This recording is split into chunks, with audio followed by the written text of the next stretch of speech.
Belgrade has been here for 5 years, right? Would it be rude to ask what your accent is? It's not rude, but at the same time, I'm not sure.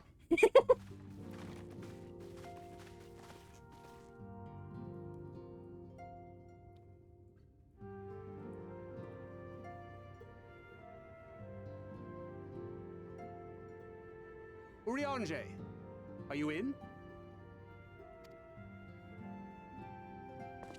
Unto a world weary of heroes, a hero wends her way. I missed you too! The Exarch did send word that thou wouldst seek me out, but ne'er did I imagine thou wouldst arrive so soon.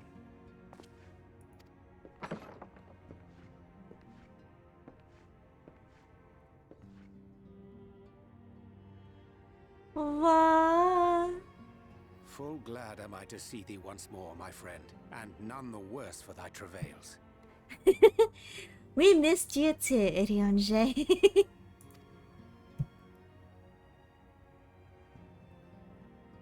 Run along, Minfilia. We will meet you outside. But... Damn, you really are a dad. Holy crap. Another one for you to imbue, if you'd be so kind.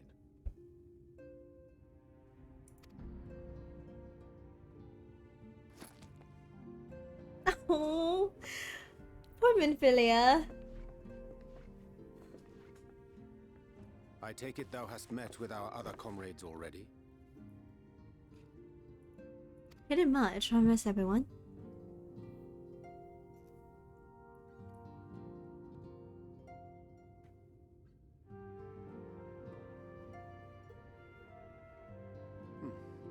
That Master Alphino and Mistress Alize now travel in thy company is of great comfort to me.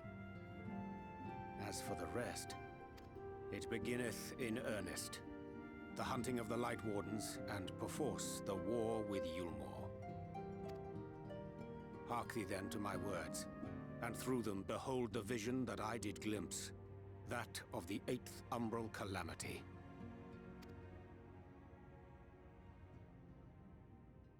As I drifted hither to the first, traversing the boundary twixt reality and potentiality, I did bear witness to events yet to come.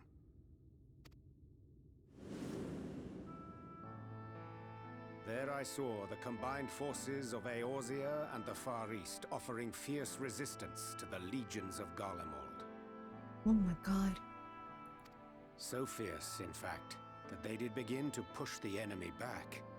Ilm by painful ilm at first, then Yalm by Yalm, and Malm by Malm in time. Wow. Yet the joy they felt was short-lived, for in so doing they Oh did no. force the Empire's hand. Faced with defeat, the Garleans turned to a weapon most vile. Black Rose. Of course they had to use that. Its potency defied all reckoning. Ah. Once released, the gas took on a life of its own, wreaking untold carnage not only in Eorzea, but in the provinces of the Empire besides.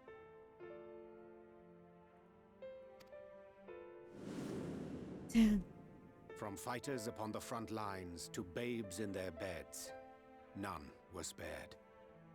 And as the casualties became too numerous to count, so did the fabric of civilization begin to unravel. Nor did the land itself escape unscathed, for spreading from the site of its release, Black Rose brought death to the very soil. How do we stop that? To survive amidst the chaos and upheaval, men came to live by the sword, the rule of law giving way, inevitably, to the rule of might. What? Thus was the spark struck and the fire kindled, and swiftly did it spread as a blaze in a field of straw to engulf every corner of the world.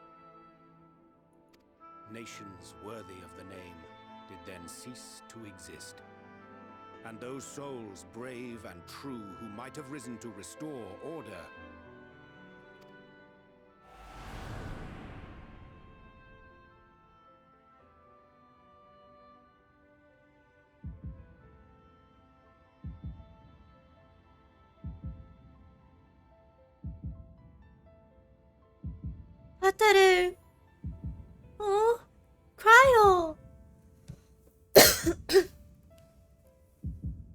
Red, it's Dollar.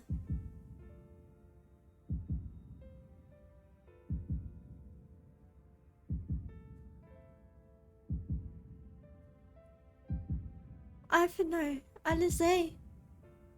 And us. Oh my god. Oh. Were no more. For the weapon spared not one. Not even thee. What? Urianger had to see all of this? Urianger, honey. Oh.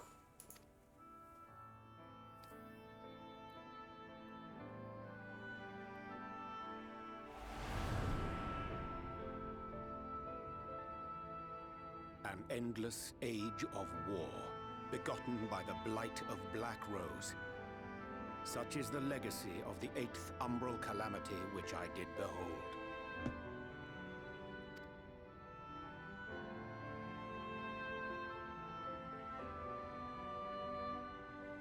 No matter the cost, we must forestall this tragedy. To that end, I have labored during my sojourn in this world, discovering in so doing the answer to a pressing mystery. That of Black Rose's inexplicable potency. Come. I could say so much to that as a response. Dost thou recognize yonder chart? Anyway.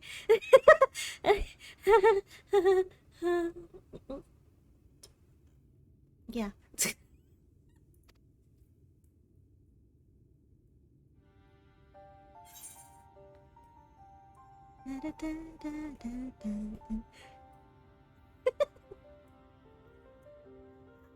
Oh my god.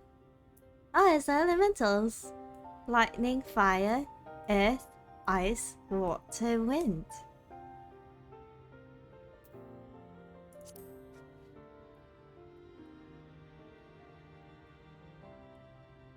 Indeed. 'Tis a rendering of the elemental wheel, such as one might find in classrooms across the source.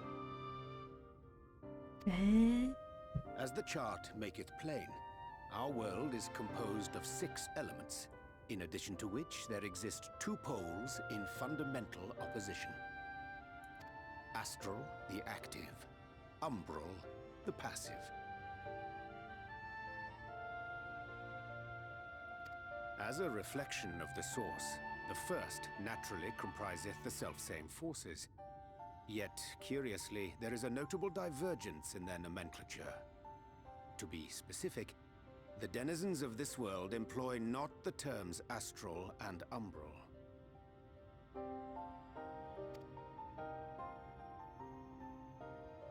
Thus was I moved to inquire what names said forces had been assigned. A simple question which yielded a most unexpected answer. Upon demanding the name of the pole aligned with activity and growth, I was told that as life's myriad colors combine to produce black, the people of the first had called it darkness. At this, did my mind begin to race. It was only when I asked what name had been given to the pole aligned with passivity that mine eyes were opened to the truth. Peace and tranquility being as purest white, unmarred by color, I was told it had been given the name of light.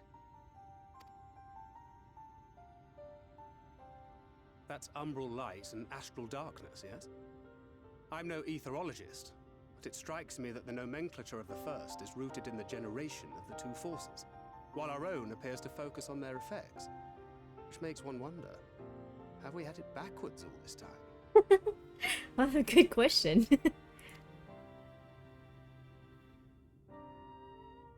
'Tis indeed a compelling question, and one which beareth closer examination. Yet what knowledge we already possess sufficeth to explain the chain of events.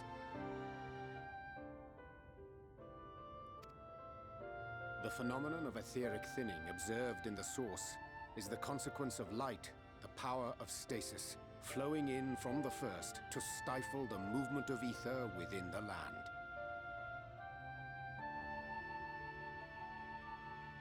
And according to Master Alphino, Black Rose slayeth by halting the circulation of ether within living beings.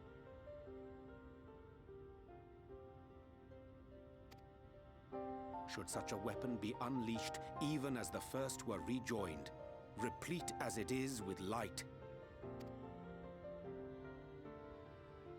we would have a disaster of untold proportions on our hands. A calamity.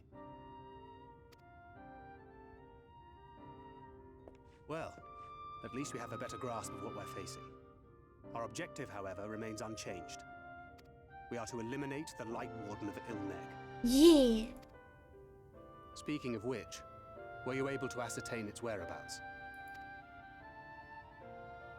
aye. 'Tis all but certainly ensconced within Urianger, the castle which standeth in the midst of the lake. To enter said stronghold, we must needs turn to the pixies for aid. Fortunately, I have become quite adept at courting their cooperation. Henceforth shall I accompany you, Oh. and do all in my power to ensure that my vision doth not come to pass. Urianger is gonna be joining us. Heck yeah. Alright, so it's going to be Doncred, us, Urianger, and Minfilia. Wow.